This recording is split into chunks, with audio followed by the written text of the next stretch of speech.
And I'm delighted to introduce my two colleagues as well. I'll start with myself. I'm Jen Benz. I'm the head of growth and innovation at Segal. Delighted to have you today. I'm joined by my colleagues, Michael and Candace. I'll let both of them introduce themselves. Jen, I'm Michael Stoyanovich. I'm also with Segal, with ATC in particular, and I'm really pleased to be here and talk about what I think is going to be affecting us for a long time to come. Thank you, Indeed. Jen. My name is Candace Polk, and I'm a senior consultant with the Organizational Effectiveness Practice here at Segal. And I'm excited to share with you all my thoughts and perspectives on AI, and particularly I'm excited about how it's really revolutionizing employee engagement, culture, and organizational effectiveness within your teams. Great. Thank you both for being here. We're going to learn a lot from the two of them today, and I'm going to hand things over to Michael to take us through a set of slides, and then we'll have lots of discussion along the way. Michael, you can take it away. Thanks, Jen. Thanks, Candace. So briefly today, let's talk about what we're going to cover. We're going to have a very quick review, a very broad review of what do we mean exactly by AI when we talk about it today. We're going to go over some current trends and sort of maybe do a little bit of prognosticating about the outlook for the near-term future. We will identify some challenges for the organizations that we interact with, as well as larger challenges, and note any risk and concerns you should be aware of. And we will, of course, address governance and ethics, because those are key to a proper and, shall I say, productive application of AI in any organization. So with that, the other thing I want to mention is Jen made a point about the slides being distributed today. There's a lot of copy on some of these slides. I'm one of those guys. I'm not going to say every single word on the slide. Don't worry about it. It's there for your future reference. So along the way, if you see a lot of slides with a lot of copy, don't worry. You'll get to see them later. Okay? With that, why don't we begin? And first and foremost, when we talk about AI today, what do we actually mean by AI? It can mean many different things. Really, when we talk about AI, we're going to talk about it in the most general, broad definition. These are machines or systems that are intentionally designed to imitate human thinking. You know, you hear about neural networks, et cetera. In essence, they're designed to give the perception and impression that they're thinking like you and I do. In simple terms, though, they aren't really thinking. How do they generally work? Generally speaking, again, this is broad. They have large amounts of training data, huge amounts of training data. This training data is then analyzed by neural networks, typically, for patterns, and then those patterns are then used to predict probabilistically and create output. And that's something that we'll be talking about, right? So that's at a large scale, at a high level, what we mean when we say AI today. So deep learning, generative AI, natural language processing, machine learning, these are all technologies in use in artificial intelligence. In particular, natural language processing, like when you speak to your Siri on your iPhone, that's natural language processing, right? Your iPhone is taking your audio or your text input and translating that from natural language into bits and bytes that your underlying software and hardware device can understand. Generative AI is kind of what's taken everybody by storm. OpenAI released ChatGPT version 3.5 in late 2022. And that's really, that chatbot is really what sort of initiated this overwhelming tsunami of AI everywhere that we now are faced with. But these are all different AI technologies, and let me tell you, there's dozens more. But today, we're not going to try and go into that in depth, but just want you to know some of these terms and be familiar with them. What AI is not, however, is sentient, at least not these tools, at least not now. It's also not robotics. So AI can be paired with robots, and actually a lot of large firms, particularly in logistics, are seeking to do that in manufacturing. AI, though, for all of us on this presentation, the other 3 points are really, really important for all of you to take home. AI is not interpretive. You are the human. You are the one who has to have the nuance and the pragmatic understanding. It is not the decision-making tool or the problem-solving tool. It is an excellent coworker, and we'll talk about what I mean by that later in the presentation. And you should treat it as a coworker, but as a coworker who you govern. You shouldn't necessarily, let that coworker off on their own just yet. All right. So generative AI in particular is what has captured the most attention. These are the tools that create text output, that create videos and or images on demand based on natural language input, right? You type an input and magically you get some output. And how do they do this? In essence, really what you do is you ask a query, you prompt it to do something for you. That prompt is translated into the appropriate underlying bits and bytes. That is then basically run against the model, and predicted output is presented back to you. That's the key thing. The output is predicted. It is generated based on statistical prediction. There's well-known statistics models used underneath, right? So it's not thinking as you and I think, but only in the most general terms is it thinking, right? It's really producing output based on a statistical model. And that's really important for you to understand. That stated, it's still pretty magical, right? And this is a limit. On the other hand, it's a pretty amazing feat of, computing and human engineering and human ingenuity, right? Let's not diminish that. So these are all just some examples of some brand names that you're familiar with. I am confident many of you have used some of these, interacted with some of these in your professional life and or your personal life. I will admit I have my, new iPhone 16 right over here on my desk, and I've got lots of AI tools and I use them all the time. My personal phone. For Segal, of course, I only use the authorized tool, which is Microsoft Copilot, and we'll get to that later on, i.e. authorized tools. So these are just some examples. And I want to point this out simply because you may be familiar with many other tools. That doesn't mean they're not good. That doesn't mean they're not useful and or could be used by you personally or your organization. That being true, you have to separate what is financial bubbles from potential, actual useful tools.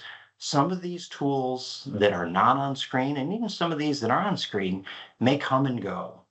We are in the early phases of what I would say is the AI and generative AI evolution and integration into society. So yeah, there may be a financial bubble and some of the tools you like may come and go, but that doesn't mean the technology underneath isn't going to continue to be used and utilized and improved. And so when you do start to think about your strategy, again, we'll mention that later on, you should be thoughtful and really systematic about what tools you're going to bring in-house, because they may or may not be around 18 months from now.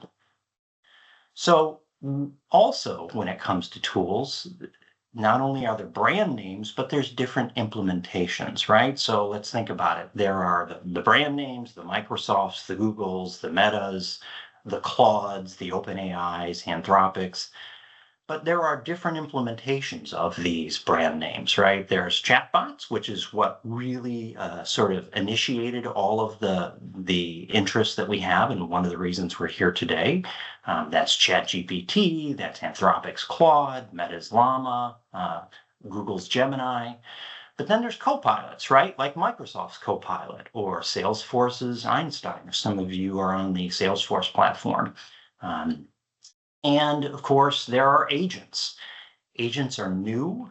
These are quasi-independent, pseudo-intelligent tools that, in theory, you just give directions to and they go do it without oversight. We are in very early days of that. Mostly what I see and what I hear about is organizations and people utilizing and implementing chatbots and copilots. And the other dimension to implementation is it a commercial implementation or an open source implementation? There's pros and cons. And these are other dimensions that you need to think about as you start to explore this personally and professionally. There's pros to each one of those types of implementations as well. So these are all just sort of making sure, these are terms that you're going to hear today, but also terms that you're going to hear out in the ether, so to speak. And I want you to be familiar with them. That being the case, sort of level setting what we're talking about today, broadly speaking, AI, more specifically, generative AI, more specifically, even than that, chatbots and copilots, mostly. What is the outlook and in the near term, and what are some current trends that we are aware of here at Segal, and that myself and my peers have heard? So first and foremost, it really is changing the nature of work. There's an economist, very famous one, Tyler Cowen, and he's noted that we're entering a period of rapid and radical technological change. And I would agree with that. I think we're only in the beginning phases, and it's going to be anywhere and everywhere. And when I say anywhere and everywhere, I am familiar with, I follow a variety of newsletters, and news outlets, and specialized, resources. There is generative AI being used to explore the better production of cement, right? So when I say it's going to be anywhere and everywhere, yes, of course, it's in drug discovery. Yes, of course, it's being used in hospitals already. Yes, of course, it's being used in our organizations. But it's going to be rather diffuse, and it's going to be in places that you can't see as well as explicitly, right? So that's first and foremost, it's going to be everywhere. And in particular in the workplaces. And why? Well, about half of our current work activities are technically automatable, right? That's not an easy word to say, but it's an apt word, right? A lot of what we do, we could have a tool do it through current technologies, let alone AI, right? Now, that does beg the question, well, why aren't they automatable? Because things take time. Everything takes time to change, right? Even though AI is a very radical technological change, it's going to take time. It's going to be rather jagged as in its impact on different organizations and different industries. There will be some that are rather rapid and transformed quickly, and others, like I suspect many of the organizations that are listening today, those of you participating, will probably be a little slower. You're not necessarily at the cutting edge, and there's nothing wrong with that, considering what many of you do for a living and the organizations that you work for. So it is being used a lot, but it's not just tech workers. I want to make sure everybody understands that. I'm in California, I'm in the Bay Area. I have many friends who work for big tech over on the peninsula. And yes, AI is a big part of their day anymore. Programmers, business analysts, project managers, product managers, but still, that's not all, right? There's this quote up here that I pointed out to you, and I wanted to make sure you all see it. 1 in 5 blue-collar workers and 1 in 5 without a college degree are using AI now, right? Either personally or professionally, and regularly on the job. So it's not just, computer engineers, software engineers, it's management, it's business. I recently participated in a international educational presentation about, how AI was radically transforming enterprise resource planning, which affects every single part of an organization. So it's not just tech, it's everybody and it's everywhere. And I guess then why now though, right? So why is it all of a sudden hitting us now versus 10 years ago? We had the commercial internet boom in the 90s. I was fortunate enough to be around for that. We had the mobile boom in the 2008s, 2009. The iPhone radically changed things. AI has been rumored for decades. I can tell you it's not a new theory.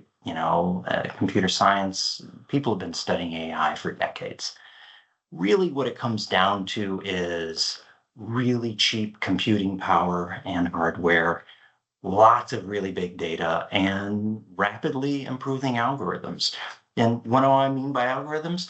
That neural network that I alluded to earlier when we were setting the baseline of what do we mean by AI today, and the statistical applications of those models to predicting better and better output, right?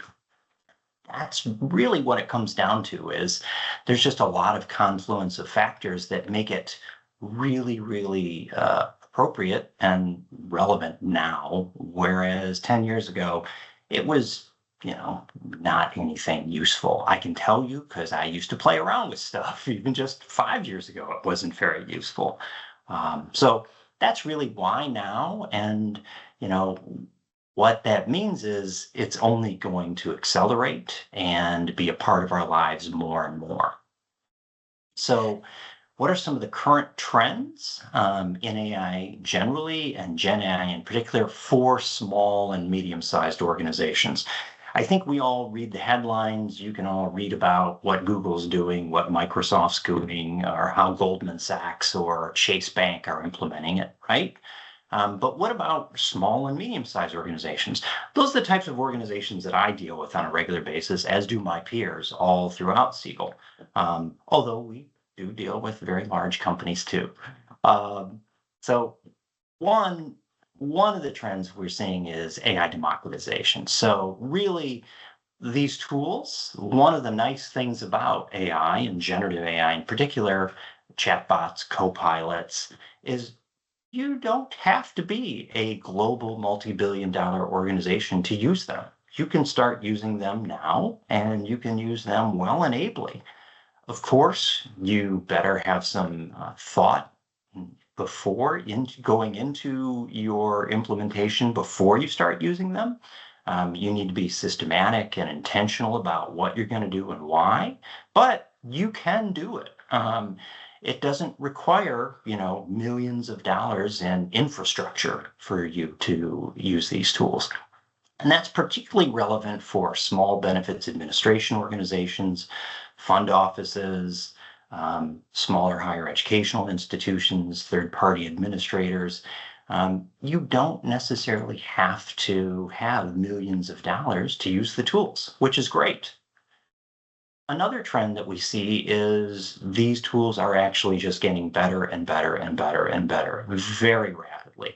Again, yes, I'm more attuned to it than most people, but these large language models, which is one of the key technologies within and components of generative AI, they are rapidly progressing. There is a new model released almost weekly. I think, there was a lot of fanfare and anxiety and angst about a open source model released from a Chinese company, right? I'm sure you all heard about it. What does this mean for America's competitiveness? Be prepared for that. That's going to happen over and over and over and over again. The ability for these models to get better and better, it doesn't show any sign of stopping. And so they are being used all over the place. They're being used in healthcare. They're already being used in finance and in communication. And this is one of those slides where there's a lot of copy here, and I'm going to call out and say, don't try and read it all. It's okay. You're going to get that presentation afterwards, right? What I just want you to take away from here is these models are only going to get better. They're going to get better at an increasingly rapid pace, I think. And you can use them in many different domains. And already they're being used in many different domains in quite innovative and novel ways.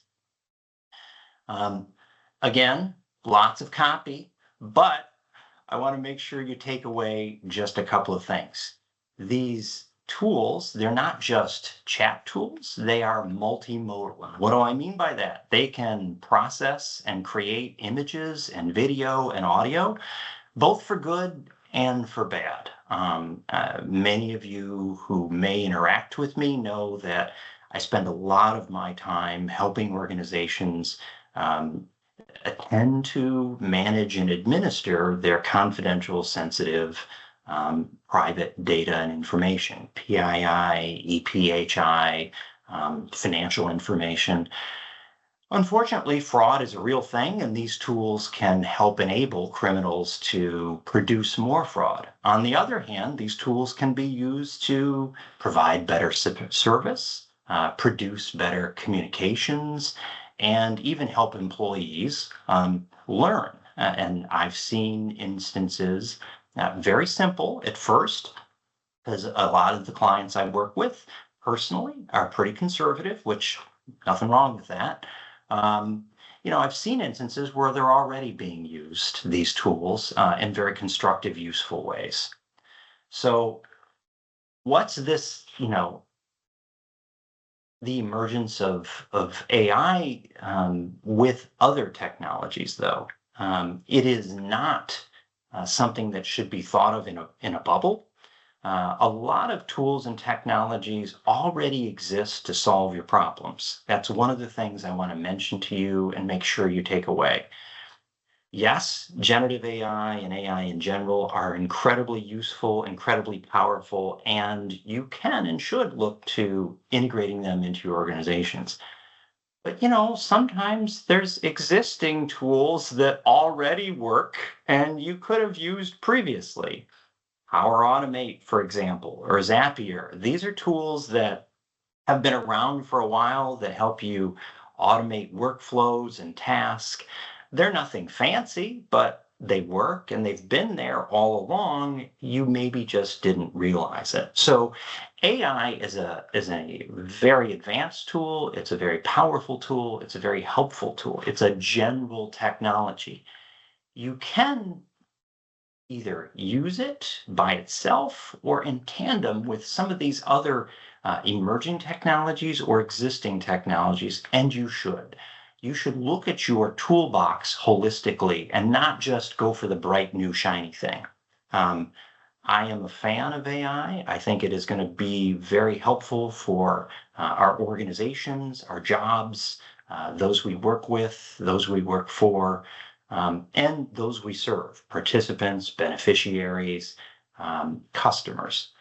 But it's not the only tool, and there are other emerging technologies that can help and other existing technology that can help. So when you do look to implement, make sure you're looking to implement with a holistic mindset. And caveats. However, you've heard a lot about how we could use AI, how AI is being used in some presentations, but it does require some effort. Unlike a lot of other tools and technologies, AI is a general technology. What do I mean by that? So, for example, electricity. In the late 1800s, the first central power plant was installed and got online in the late 1800s.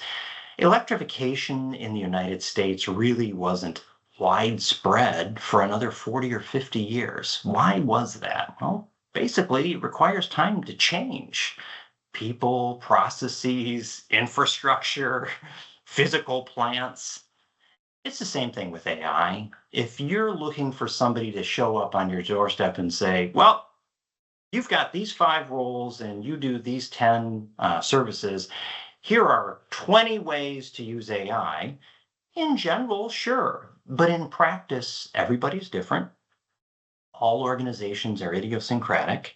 And so you're going to have to actually apply AI to your own use cases. And that's the real thing that this slide is mentioning. Ethan Malik is a very insightful professor.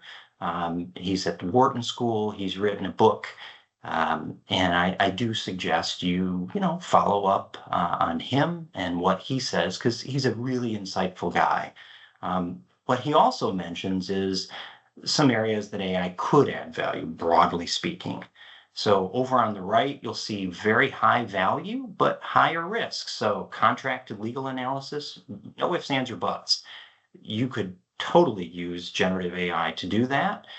You need to know how to prompt well, and you need to apply critical thinking skills. And of course, you need to be the human.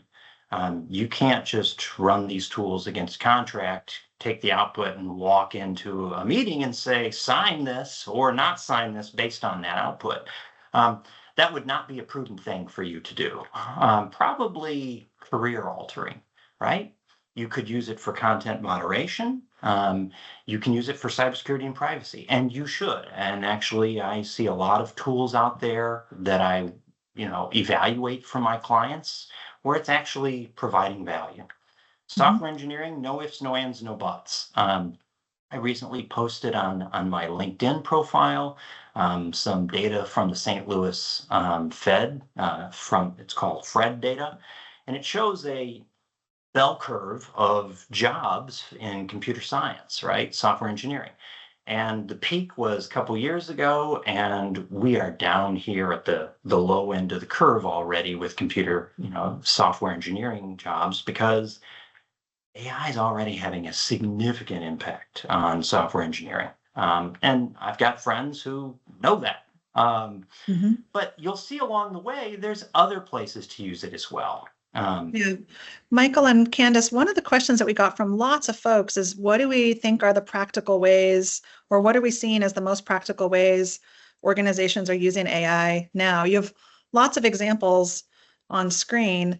Anything that you would really have folks focus on in the short term? So we've got several, and Candace, do you want to go first, or you want me to go first? Your choice.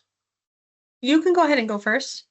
So there are several areas based on what I've seen. So one is contact centers. A lot of our organizations are service-oriented organizations, and they should and could look at improving their contact center through AI.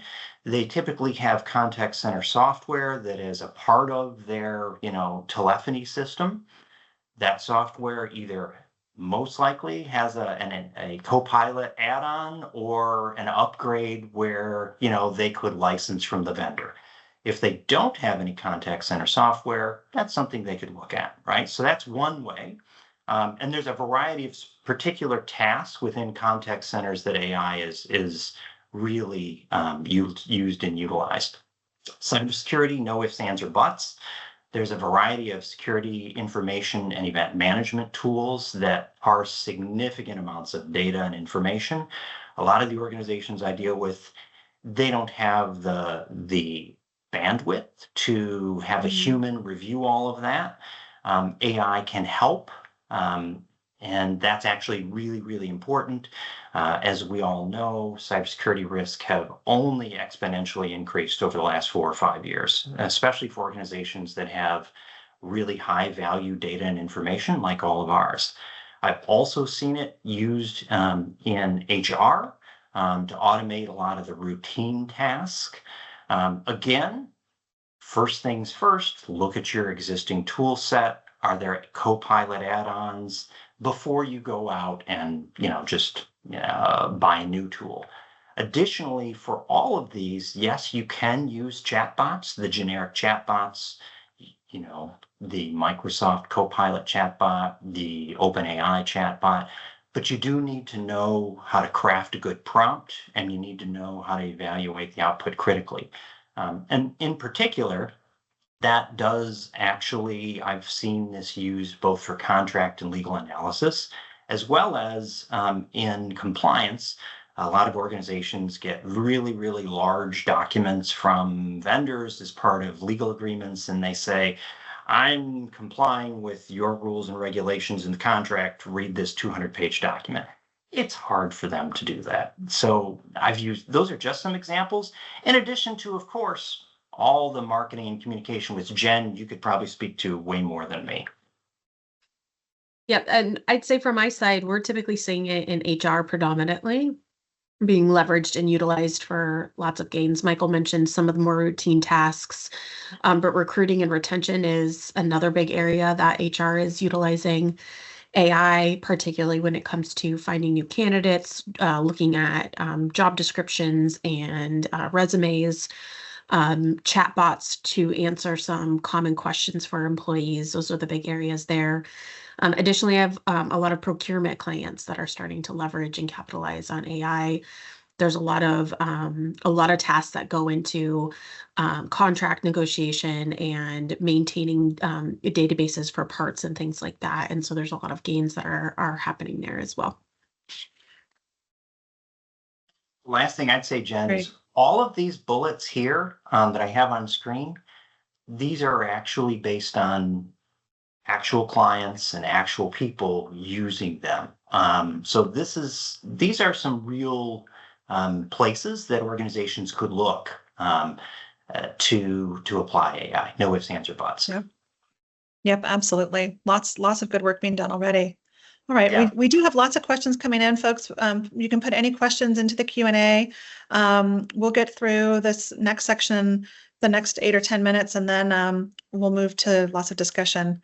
So, Michael, back over to you. So to our point that Jen just made, AI is already saving time on a variety of tasks, right? Over on the left, you'll see some simple breakdowns of where it's being used, some specific tasks. The most common tasks are, of course, writing, administrative tasks, interpreting data or text, no ifs, ands, or buts. So it is used, it's widely used, and it's becoming more widely used and more commonly used. And again, not just for software engineers, but for anybody and everybody. So some current use cases, again, communications, customer service, cybersecurity, analytics, right? You already have analytics tools. AI tools can just amplify the value of those. Product and or service development, helping you brainstorm new ways to solve problems.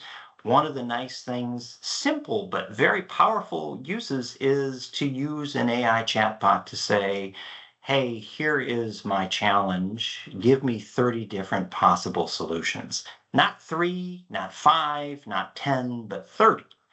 Yes, that could be overwhelming, but then you can start to pick away some of the more superfluous ones and go deeper into others, right? Digital assistants for knowledge intensive work. I do know of some organizations that are building their own trained versions of custom GPTs where they're putting all of their intellectual capital inside that GPT so that their own teams can then use it to answer questions when they're on the phone with participants, etc., right? Because not everybody knows everything in the organization, right? I think we all know there's this person who's been there 40 years over in pension, and they know everything, but nobody else seems to know anything about the plan.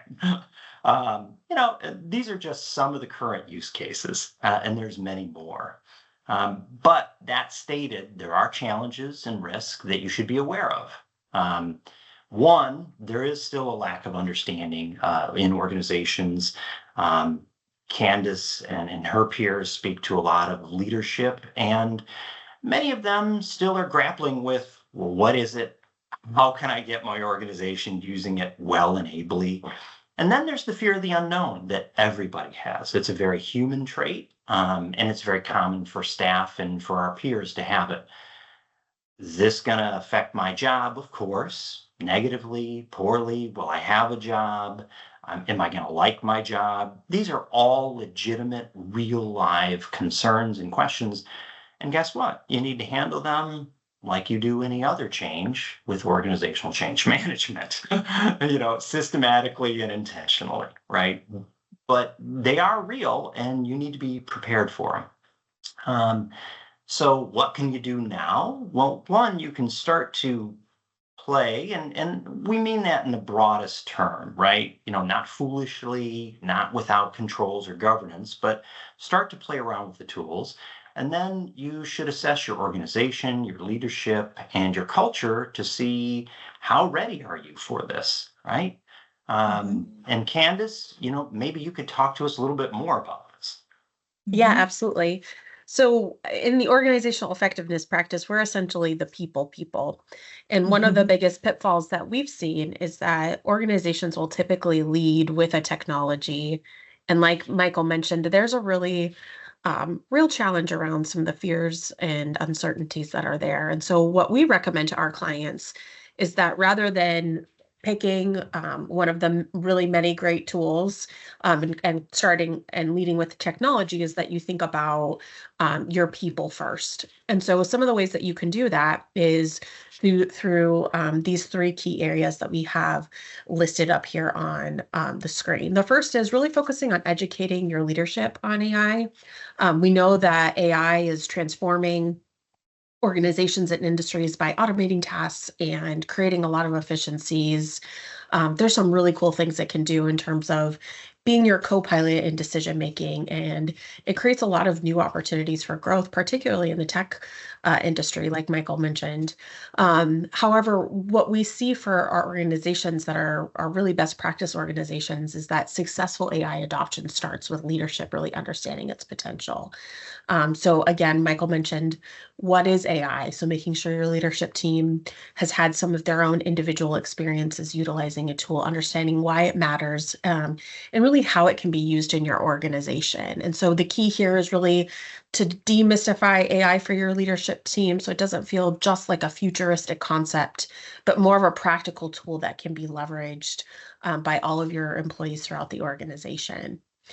The second piece that we always encourage is really understanding those cultural impacts. So AI isn't just a technological shift, it's really a cultural one. And so you really want to make sure that your organization is ready, that you have good change management, and that your culture can really absorb this big change. So some of the areas that we recommend here is doing an assessment or some readiness check to make sure your employees are open and willing to embrace the change, understand what are the specific fears that they have around maybe jobs or around education. You also want to consider maybe some of the ethical considerations just in terms of the work that's being produced, any kind of fairness bias, any of the decision making there, and ensure that your people really feel empowered.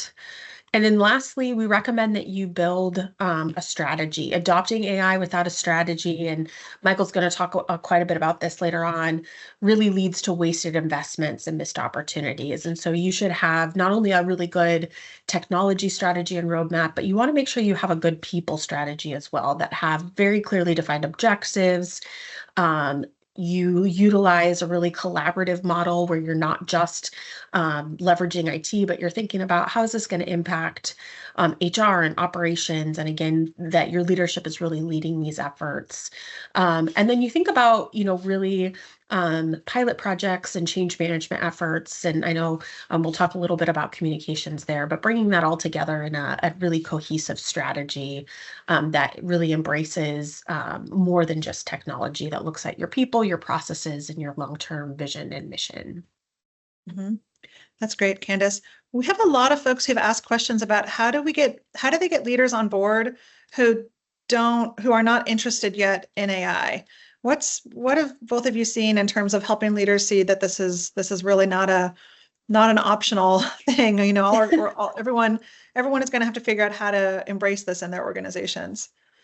Probably the number one thing that we ask our clients to do is when we're giving a presentation or we're working with a leadership team is get out your phone and install any one of these really wonderful chat GPT or AI tools and pick a task and ask it to do it. And so right there will often start with some curiosity, some intrigue, and create some passion. Also, we will often come in and give some use cases or some presentations that help them train up just practically in how it can revolutionize and really change the work that you're doing from like I said, mentioned being a co-pilot to some of your thought leadership work or writing something really quickly for you that you can then go in and edit. And so I think just getting some firsthand experiences and really understanding how it can impact the organization and their individual jobs is a really great place to start. What I about would for you, agree. Michael? Yeah, for me, it's the same thing is I am a very pragmatic person, and so I get the skepticism. I understand it. There's nothing wrong with that. I usually just show them. Mhm. Okay, fine. You want to see how useful it is? Give me a task that let's say you do have this contract you need to read as an executive. Fine, I will write a prompt, I'll summarize it for you, and I'll do it in 5 minutes, and I'll have a really good first pass analysis for you. No, it is not what you should rely on, but probably going to save you some time. That's just one way of making it very tangible and real. And then oftentimes I have members of their own teams point to specific tasks that where, hey, we know this organization's doing A, B, and C. It sure would be helpful for us. So just the proof is in the pudding, so to speak. Mhm. And I get that. And there's nothing wrong with it. Great. Thank you Uh, both. Michael, I'll let you take us through some of our last slides in the next few minutes, and then we can get to some more questions. Um, Thanks. Oh, that sounds great. So why don't we just pick it back up with some of the challenges? And Candace alluded to some of these when she was speaking. There's a lack of skills and abilities in organizations, and there's nothing wrong with that. This is novel technology, and we all have to learn how to use it. I would argue we all should learn how to use it well and ably. It's going to be an important part of both our professional and our personal lives for a long time to come.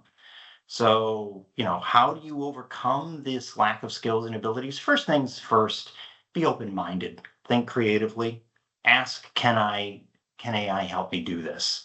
Second thing, think differently. How am I going to use AI to do this task differently? And then, learn how to use the tools and how to interact with them well and ably. If you ask really poor queries and poorly written questions, you're going to get really generic, useless answers. And so I do get that a lot. Well, I used Chat GPT, it gave me garbage. There is that saying, garbage in, garbage out, right? So you do need to put a little bit of effort into learning how to use the tools well, right? And then you do need to learn how to evaluate the output.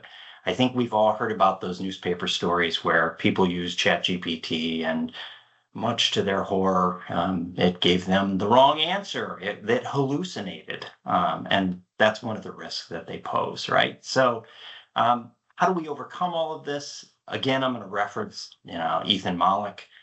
You should treat AI and these tools as coworkers. Treat it like a person, integrate it into your workflows, use it definitely for creativity and creative tasks, and use critical thinking and oversight when you use them. This is a coworker, but it's not a coworker you can just sort of let run off on their own, right? You do need to interact with them, but they can help you, right? So with that, um, there are some additional challenges as well, right? So you do need to and should need to think about integrating them with your legacy systems. You're going to need to develop more technical expertise. And, potentially at some point down the road, you may find value in producing your own LLMs, right? Because you're a sophisticated enough organization and you have idiosyncratic enough needs that you may want to do your own. Right now, for most of the organizations I would interact with, I would say that's not needed, right? You just don't need to worry about that. So there's a lot of risk, and we won't go through every single one of these, but there are culture risks, there are ethical and legal risk, and there's technical risk. And one of the biggest ones is hallucinations, right? And that's where, because they're just probabilistic models that are generating output based on what the next word is, the next likely pixel should be, they just generate things that aren't true. And they just make it up. So you do need to be aware of that, and you also need to be thoughtful then about where you're going to use these tools. There are some things that just should not be wrong, and I think we all know that. And if you're going to use them, oh, And I sorry. would, I'm sorry to jump in. I would say that the risk of inaccuracy is one of the most important things in the benefits in HR world, that's really slowing down the adoption of tools, and making sure that that organizations are cautious and have that human layer on top. But there's certainly those big picture risks, and what Candace is working day in day on with clients are things around culture and employee engagement, and really how this fits in with the overall organizational dynamics. Absolutely. I mean, you can do everything quote unquote right from a technical and ethical implementation, but if you don't change your culture and you don't go through that process of organizational change management, well, then you're probably still going to not get much more than transactional benefit versus transformational benefit out of these tools, right? That stated, these tools do have flaws. They can be wrong. There are risks associated with them. There's a lot of challenges to implement them. However, this is a really, really appropriate quote. All models are wrong. Some are useful. And you got to remember that. All models of the world are wrong, but some are useful. These are still useful tools. And that's why I think organizations, including all of the ones that are here today and ones that we interact with regularly, Candace and Jen, should be utilizing and using AI to some extent. Some more, some less, but these are still useful tools.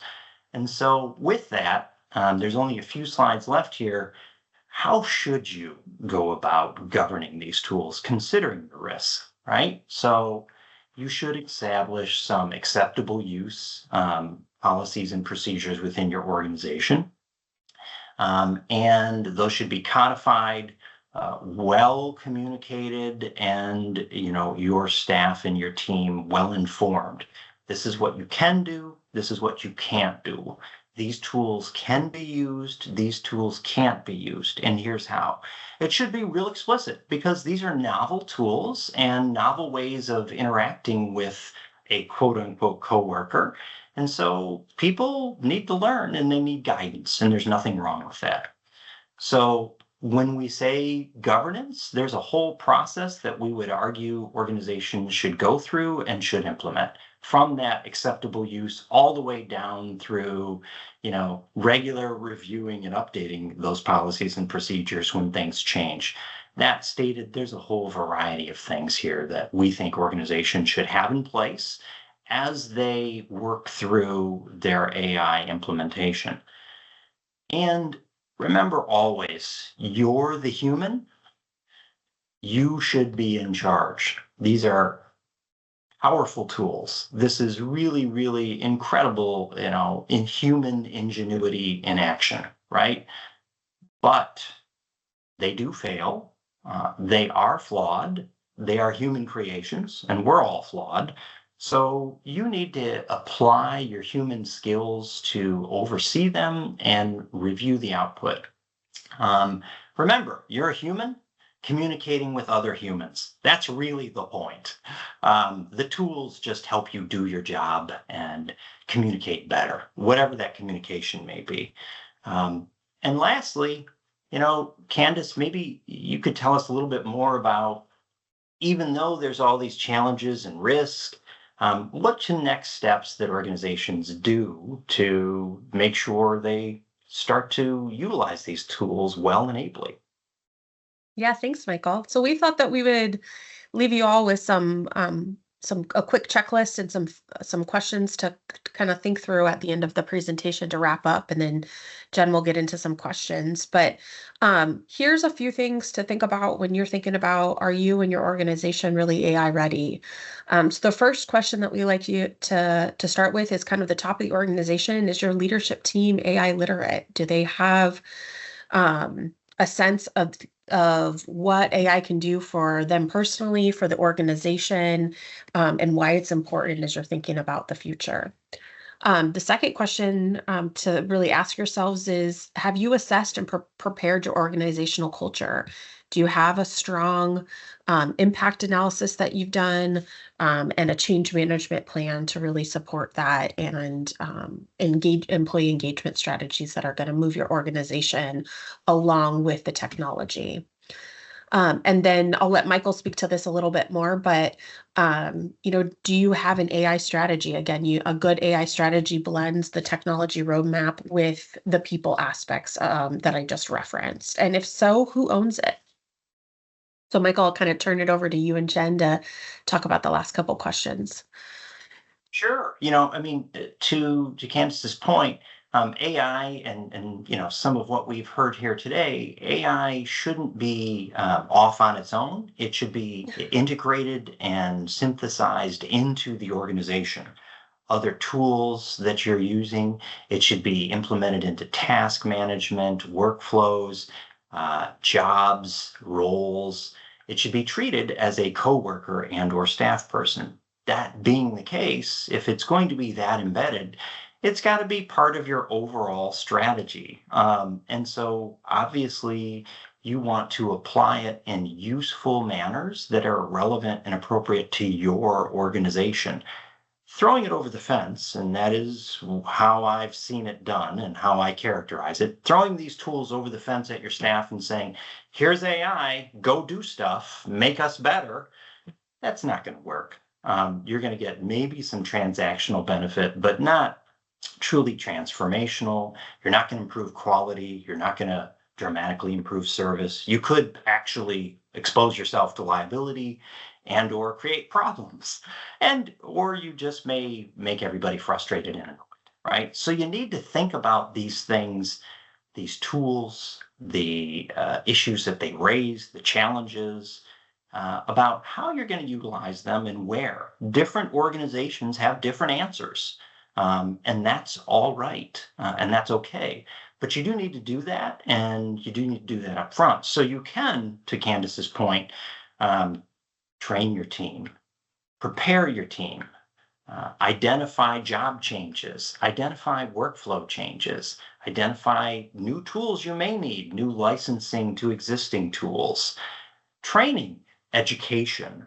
All of these things need to be factors in your strategy, which of course is part of your overall strategy, not just your AI strategy.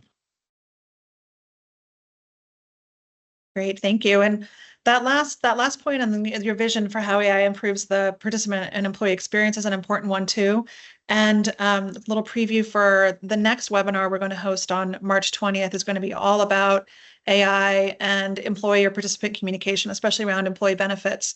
So we'll do a really deep dive on that. We had quite a few questions come in around communication, so we'll really do a really in-depth look at that on that next webinar. So thank you both. We do have some questions, and I know Michael's going to put up all of our email addresses. We're happy to talk and continue the dialogue. We also will do our best to reply to individual questions that we didn't get to in the live webinar. But lots of good stuff that's come in. And Michael, one for you, we've touched on this throughout the conversation, but what are you seeing particularly with multi-employer fund offices, and how quickly are they adopting AI for improved efficiency or improved support? And what are the best applications there that you're seeing so far? Sure. So they are being very cautious, okay? And admittedly and understandably so. Multi-employer benefits organizations, they have a lot of personally identifiable data, electronic protected health information. They're governed by the Department of Labor. and HHS. They have a security rule in particular, and they have HIPAA privacy concerns. All of these and their co-counsel are making them pretty cautious. That stated, they are now a couple years into the AI tsunami that's sort of washing over the world, starting to do things. In particular, they are starting to use and explore how best to apply AI for participant service in call centers, contact centers, for sure. No ifs, ands, or buts. That's one of the easy wins, so to speak. They are looking at how to use and utilize AI in security and cybersecurity. Many of the organizations I work with have a lot of security needs, and they don't necessarily have all of the expertise and staff. So AI can be a helpful supplement by looking at their existing tool set and seeing what licensing add-ons, right? I'll mention brand names, but I don't like to. So for example, a lot of our clients, in this case, it's appropriate, a lot of our clients are Microsoft centric. Microsoft is very aggressively rolling out AI to all of its tool sets, including cybersecurity. I'm also seeing AI being used inside organizations for regular productivity enhancement, like our normal productivity suite. Again, Office, right? So Copilot licenses are, pretty inexpensive, and a lot of organizations are, finally starting to roll out, Copilot there. In addition to, and Jen, I think you and your peers speak more to this than me. I do know of a lot of multi-employer benefits organizations who are using AI for, helping them in mass communication with participants, not without human review, of course, and all of these things have human review. But I'm definitely aware of that. And when they come to me, I always just say, yeah, no, I'm not the communications professional. So I'll let you speak to some of my peers over at Ben's. But those are some of the most common utilizations. I do have some clients that still write code, and they are using the tools to, do quality assurance testing, unit testing. There's different tool sets you can use. So I've seen it all over the place, more or less. Great. That's really helpful. Candace, we've talked a lot about getting leaders on board, but what are you seeing effective for getting the typical employee on board? And I know there's a lot of fear that folks have around, is this going to replace my job? Am I going to have to learn new things that I'm not capable of? So how do you get over some of that and get people excited about the potential? Yeah, that's a great question. I would say having a really strong communication and change strategy is going to be important. So, people need to hear things an average of 7 times. I'm sure you, as a communications professional, tell your clients that all the time. So it's about thinking about where you want the organization to go, understanding the impacts that it's going to have, particularly in a positive way, right? And then coming up with a really good communications and training strategy that are going to get them excited and on board. Oftentimes, when you're looking at a new piece of technology, you really want to make sure that folks understand the why behind it, and then that they have the skills and capabilities to actually use the tool. So that's a good place I'd say to start. And then making sure that, your leaders are making it so it's easy to utilize the tools and for employees to shift the way that your jobs are working. So I know even for us personally in the organizational effectiveness practice, our leader challenged each one of us to get some experience with both ChatGPT and Copilot, and started thinking of different ways that we could be utilizing it in our work. Gave us some some guardrails around how we should be using it and other ways that we should be citing sources or not utilizing it. And then we started thinking about some innovations that we could do.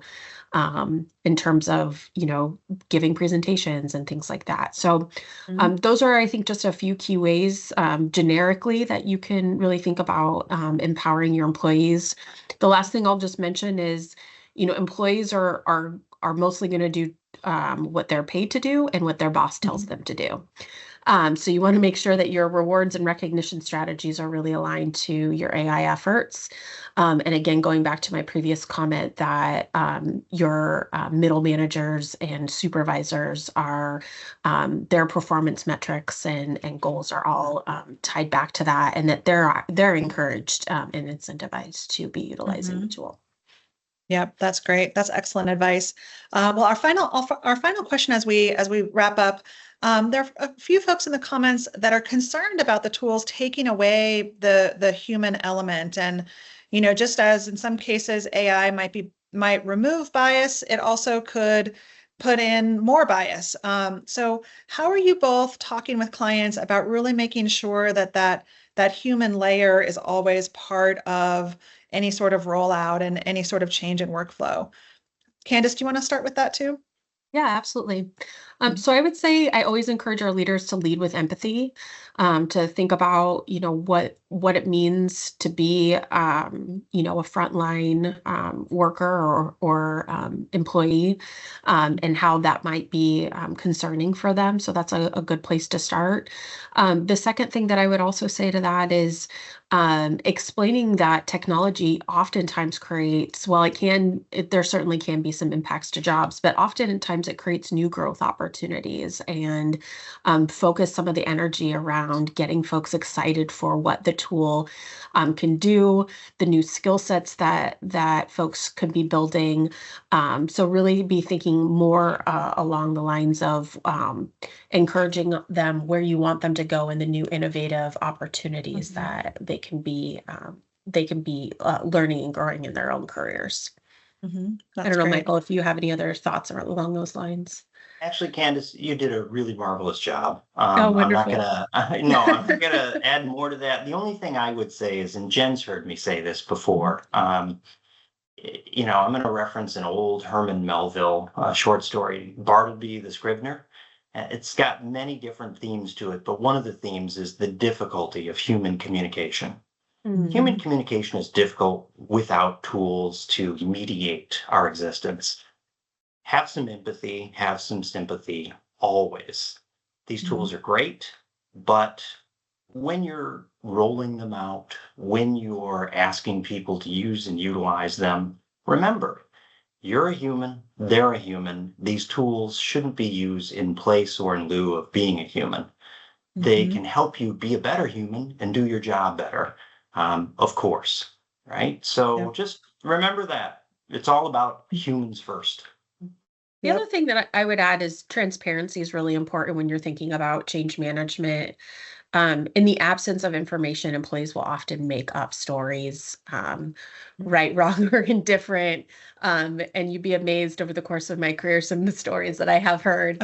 Yep. And so we just always encourage our leaders to be having, honest conversations with their organizations. Again, having a really strong communication strategy and plan in place using a different communication channels and modalities is always going to be really important, regardless of the change. Yep. Um, Yep. That's great. Well, that's great advice to end on. Thank you both so much for sharing so much great information and advice with us. Thank you everyone for joining. We appreciate you taking the time. Please reach out with any additional questions, and we hope to see you on our next webinar on March 20th, where we'll do a deep dive on AI and employee benefits communication. Thanks so much. Have a great day. On Thanks, everyone.